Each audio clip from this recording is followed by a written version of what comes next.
السلام عليكم، ازيكم؟ النهارده هكلمكم عن سيرم خد ضجة كبيرة جدا من حوالي سنة. اللي هو لويال جلايكوليك اسيد. طبعا احنا عارفين ان الجلايكوليك ده هو عبارة عن مقشر بيقشر البشرة. بيحفز الكولاجين اللي في البشرة.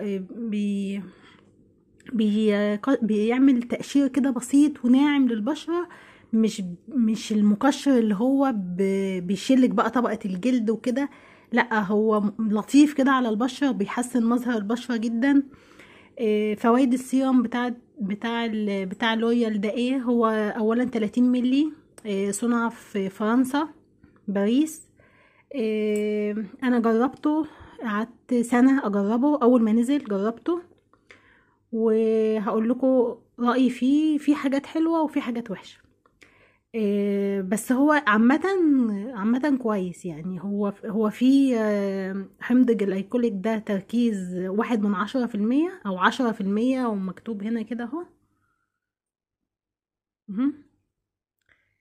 مش عارفة الكاميرا جايبة ولا لأ. الجلايكوليك ده فوائده ايه بقى؟ اللي هو بيقشر البشرة، بيشيل الجلد الميت اللي موجود في البشرة. لو في عندك اثر حبوب قديمة او جديدة بيشيلها. ندبات، تصبغات، لو في برضه تصبغات او حبوب او اثر التصبغات وكده بتاعت الحبوب، لما حب الشباب بيطلع للولاد او البنات بيسيب اثر الحبوب. هو بيشيلها بس بعد وقت، مش على طول. يعني تستمري عليه شوية، هيجيب نتيجة. بيفتح مثلا درجة أو درجتين لو انتي مستمرة عليه. بيوحد لون البشرة. لو في عندك بقع داكنة بيشيلها. مش بيشيلها خالص، لا هو بيخفف البقع. يعني بيخليها، يعني لو هي غامقة قوي بيخفف لونها شوية بشوية. في طبعا في حمض هاليورونيك. ده بيرطب البشرة. انتي بعد ما بتستخدميه بتحسي ان بشرتك ملساء. يعني حاجة ناعمة كده، مخملية كده. طبعا هو بيعزز انتاج الكولاجين. فده اما بيعزز انتاج الكولاجين بيقلل التجاعيد، بيقلل الخطوط الرفيعة الدقيقة اللي بتبقى موجودة على البشرة. في كمان فيتامين سي. فيتامين سي ده مضاد أكسدة. طبعا احنا عارفين مضادات الأكسدة دي بتقلل الشيخوخة بتاعة البشرة وبتخلي الجلد ناعم. آه، ما بتغيرش لونك. يعني لو انت حاطه مكياج او حاجه، اما تطلعي المفروض في وش بيأكسد كده. لا، ده ما بيمنع تأكسد البشره. اللي انت درجتك تغمق، تبقي حاطه الميك اب او غاسله وشك وبشرتك بيضه، بعد شويه تبصي تلاقي لا، درجتك غمقت. ده اسمها تأكسد بشره. هو بقى بيمنع تأكسد البشره ده.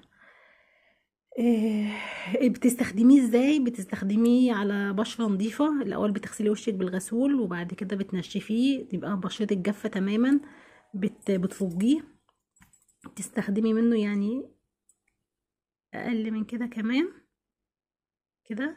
وبتقومي حاطاه على الاطراف هنا دي كده، اطراف ايديكي، الاربع صوابع دول بس. يعني انا ما خدتش كتير. انا خدت جزء صغير خالص من القطاره. حطيتي على 4 صوابعك وبتعمليهم كده، وتقومي بقى ايه مسحه بيه وشك. هو مكتوب عليه اللي هو اللي انتي بتستخدميه قبل الميك اب. ممكن بتستخدميه قبل الميك اب وتستخدميه تحت عينك برضو كويس. مفيش مشكله. مفيش مشكله منه. هو طبعا انا يعني انا بعد ما خلصت دي انا جبت ده تاني.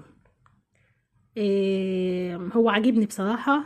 بس اول ما استخدمته العيوب بس اللي فيه، اول ما استخدمته اللي انتي بتحسي اللي كأن في ابرة كده بتشكشكك في وخز. مش بيوجع، بس بتحسي اللي فيه ابرة كده. نغز نغز نغز في بشرتك. ده اول استخدام. وتاني استخدام برضو كده. اول لما تستخدميه لازم تعملي اختبار حساسية. لازم لازم لازم اي منتج تجربيه على بشرتك. مادام الوش يا جماعة ما فيش فيه، زي ما بيقولوا الوش ما فيش فيه معلش. لا، الوش ده لازم، عشان ممكن تكون انت عندك حساسية من منتج من المنتجات اللي فيه ما تمشيش مع بشرتك. طب وليه بقى؟ احنا نجرب الاول في حته كده تحت في رقبتك، حته صغيره خالص في رقبتك او ورا ودنك، تحطي نقطه بسيطه كده وتحطيها. حصل احمرار، حصل اي حاجه، التهاب، احمرار، اي حاجه، لا ما خلاص، اي منتج، اي منتج لازم تعملي فيه اختبار الحساسيه ده. آم، هو بالنسبه لي ما عمليش اختبار، ما عمليش حساسيه، لان انا جبت منه 2 اهو. آه، يستخدم لكل انواع البشره، ما يعني هو ينفع لكل انواع البشره، المختلطه والدهنيه والجافه، كل انواع البشرات. يعني الاحسن اللي انتي تستخدميه بالليل بس. يعني هو ممكن تستخدميه الصبح، مره الصبح ومره بالليل، بس لا خليها بالليل بس. ولو انتي خارجه تاني يوم لازم صن بلوك، لو هتخرجي في الشمس لازم اكيد لازم صن بلوك. مادام هتستخدميه في روتينك يبقى لازم تستخدمي الصبح صن بلوك. ما انصحش ان انت تحطيه الصبح وتنزلي بيه، لا خليه بالليل. اول ما تيجي تدخلي تنامي كده هتستخدميه بالطريقه اللي انا قلتلك عليها.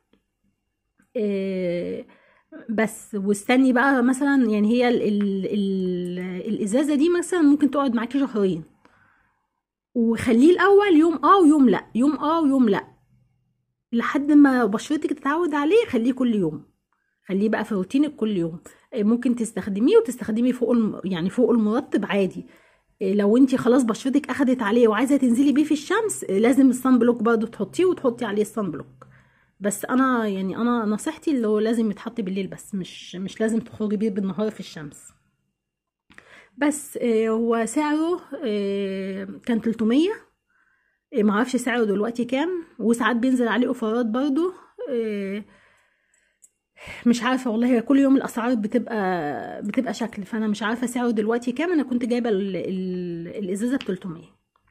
يا رب الفيديو يكون عجبكم، ويا ريت يا جماعة تعملوا لي لايك، لأن الفيديوهات كلها مفيش عليها أي مشاركة خالص، فيعني عسولة انتي اطلعي يلا اعملي لي لايك حلو زي كده، واعملوا اشتراك في القناة. ولو أي سؤال عايزين تستفسروا عنه اكتبولي في الكومنتات وأنا هرد عليكم.